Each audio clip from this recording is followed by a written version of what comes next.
ابتدا ہے رب کریم کے ببرکت نام سے جو دلوں کے بھید خوب جانتا ہے۔ میرے چینل اسلامک ہسٹری پر آنے والے تمام ویورز کو السلام علیکم۔ ناظرین گرامی، قرآن مجید اللہ تعالیٰ کی پاک کتاب ہے جو ہمارے آخری نبی حضرت محمد صلی اللہ علیہ وآلہ وسلم پر نازل ہوئی۔ اس پاک کلام میں اللہ تعالیٰ نے کئی انبیاء کا تذکرہ فرمایا ہے اور مسلمانوں کے لیے ہدایت کا ذریعہ بنایا۔ اس پاک کتاب میں حضرت ابراہیم علیہ السلام کا بھی ذکر ہے، اور یہی ہمارا آج کا موضوع ہے کہ کس طرح حضرت ابراہیم علیہ السلام نے بتوں کو توڑا۔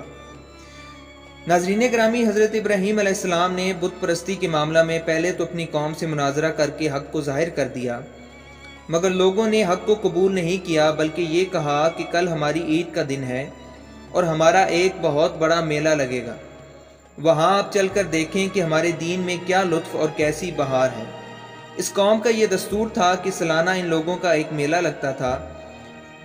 لوگ ایک جنگل میں جمع ہوتے اور دن بھر لہو و لعاب میں مشغول رہ کر شام کو بت خانہ میں جا کر بتوں کی پوجا کرتے اور بتوں کے چڑھاوے، مٹھائیوں اور کھانوں کو پرساد کے طور پر کھاتے۔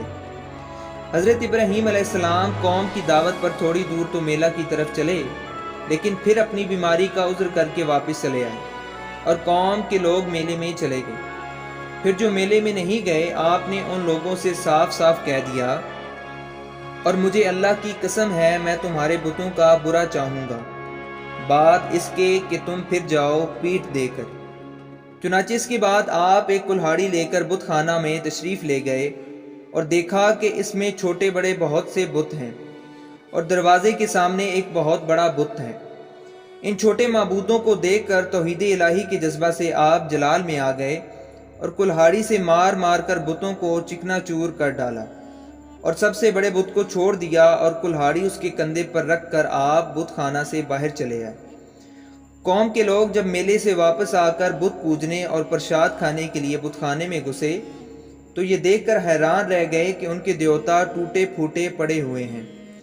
ایک دم سب بکھلا گئے اور شور مچا کر کہنے لگے، کس نے ہمارے خداؤں کے ساتھ یہ کام کیا؟ بے شک وہ ظالم ہے۔ تو کچھ لوگوں نے کہا کہ ہم نے ایک جوان جس کا نام ابراہیم ہے، اس کی زبان سے ان بتوں کو برا بھلا کہتے ہوئے سنا ہے۔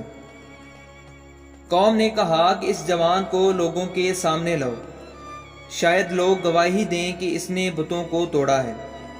چنانچہ حضرت ابراہیم علیہ السلام بلائے گئے تو قوم کے لوگوں نے پوچھا کہ اے ابراہیم، کیا تم نے ہمارے خداؤں کے ساتھ یہ سلوک کیا ہے؟ تو حضرت ابراہیم علیہ السلام نے فرمایا کہ تمہارے اس بڑے بت نے کیا ہوگا، کیونکہ کلہاڑی اس کے کاندھے پر ہے۔ آخر تم لوگ اپنے ان ٹوٹے پھوٹے خداؤں سے ہی کیوں نہیں پوچھتے کہ کس نے تمہیں توڑا ہے؟ اگر یہ بت بول سکتے ہیں تو انہی سے پوچھ لو، وہ خود بتا دیں کہ کس نے انہیں توڑا ہے۔ قوم نے سر جھکا کر کہا کہ اے ابراہیم، ہم ان خداؤں سے کیا اور کیسے پوچھیں؟ آپ تو جانتے ہیں کہ یہ بت بول نہیں سکتے۔ یہ سن کر حضرت ابراہیم علیہ السلام نے جلال میں تڑپ کر فرمایا، کہا تو کیا اللہ کے سوا ایسے کو پوچھتے ہو جو نہ تمہیں نفع دے اور نہ نقصان پہنچائے؟ تف ہے تم پر اور ان بتوں پر جن کو اللہ کے سوا پوچھتے ہو، تو کیا تمہیں عقل نہیں؟ آپ کی اس حق گوئی کا نعرہ سن کر قوم نے کوئی جواب نہیں دیا، بلکہ شور مچایا اور چلا چلا کر بت پرستوں کو بلایا اور لوگوں سے کہا، ان کو جلا دو اور اپنے خداؤں کی مدد کرو اگر تمہیں کرنا ہے۔ چنانچہ ظالموں نے اتنا لمبا چوڑا آگ کا الاؤ جلایا کہ اس آگ کے شعلے اتنے بلند ہو رہے تھے کہ اس کے اوپر سے کوئی پرندہ بھی اڑ کر نہیں جا سکتا تھا۔ پھر آپ کو ننگے بدن کر کے ان ظلم و ستم کے مجسموں نے ایک گوپھن کے ذریعے اس آگ میں پھینک دیا اور اپنے اس خیال میں مگن تھے کہ حضرت ابراہیم علیہ السلام جل کر راکھ ہو جائیں گے، مگر احکم الحاکمین کا فرمان اس آگ کے لیے یہ صادر ہو گیا، ہم نے فرمایا اے آگ ہو جا ٹھنڈی اور سلامتی ابراہیم پر۔ چنانچہ نتیجہ یہ ہوا کہ جس کو قرآن نے اپنے قاہرانہ لہجے میں ارشاد فرمایا ہے، اور انہوں نے اس کا برا چاہا تو ہم نے انہیں سب سے بڑھ کر ضیاءکار کر دیا۔ آگ بجھ گئی اور حضرت ابراہیم علیہ السلام زندہ اور سلامت رہ کر نکل آئے اور ظالم لوگ کفی افسوس مل کر رہ گئے۔ ناظرین گرامی، روایت ہے کہ جب نمرود نے اپنی ساری قوم کی روبرو حضرت ابراہیم علیہ السلام کو آگ میں پھینک دیا تو زمین و آسمان کی تمام مخلوقات چیخ مار مار کر بارگاہ خداوندی میں عرض کرنے لگیں کہ خداوند، تیرے خلیل آگ میں ڈالے جا رہے ہیں اور ان کے سوا زمین میں کوئی اور انسان تیری توحید کا علم بردار اور تیرا پرستار نہیں ہے، لہٰذا تو ہمیں اجازت دے کہ ہم ان کی امداد و نصرت کریں۔ تو اللہ تعالیٰ نے فرمایا کہ ابراہیم میرے خلیل ہیں اور میں ان کا معبود ہوں، تو اگر حضرت ابراہیم علیہ السلام تم سبوں سے فریاد کر کے مدد طلب کریں تو میری اجازت ہے کہ سب ان کی مدد کرو، اور اگر وہ میرے سوا کسی اور سے کوئی مدد طلب نہ کریں تو تم سب سن لو کہ میں ان کا دوست اور حامی و مددگار ہوں، لہٰذا تم اب ان کا معاملہ میرے اوپر چھوڑ دو۔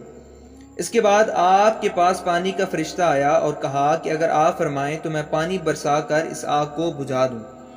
پھر ہوا کا فرشتہ حاضر ہوا اور اس نے کہا کہ اگر آپ کا حکم ہو تو میں زبردست آندھی چلا کر اس آگ کو اڑا دوں۔ تو آپ نے ان دونوں فرشتوں سے فرمایا کہ مجھے تم لوگوں کی کوئی ضرورت نہیں، مجھ کو میرا اللہ کافی ہے اور وہی میرا بہترین کارساز ہے، وہی جب چاہے گا اور جس طرح اس کی مرضی ہوگی میری مدد فرمائے گا۔ ناظرین گرامی، بعض مفسرین کا قول ہے کہ 7 دنوں تک آپ آگ کے شعلوں میں رہے، اور بعض نے یہ تحریر کیا کہ 40 دن تک رہے، اور بعض نے یہ تحریر کیا کہ 50 دن آپ آگ میں رہے۔ ناظرین گرامی، میں اس موضوع کا اختتام اس شعر پر کروں گا کہ آج بھی ہوا جو ابراہیم کا ایمان پیدا، آگ کر سکتی ہے اندازے گلستاں پیدا۔ امید کرتا ہوں کہ آپ کو یہ ویڈیو پسند آئی ہوگی۔ اگر آپ کو یہ ویڈیو اچھی لگی ہو تو اس کو لائک کریں اور اپنے دوستوں کے ساتھ شیئر کریں، اور ہمارے چینل اسلامک ہسٹری کو سبسکرائب کرنے کے بعد گھنٹی کا بٹن دبا دیں تاکہ ہماری ہر نئی آنے والی ویڈیو کا نوٹیفیکیشن آپ کو بر وقت مل سکے۔ اپنا اور اپنے پیاروں کا خیال رکھیے گا۔ خدا حافظ۔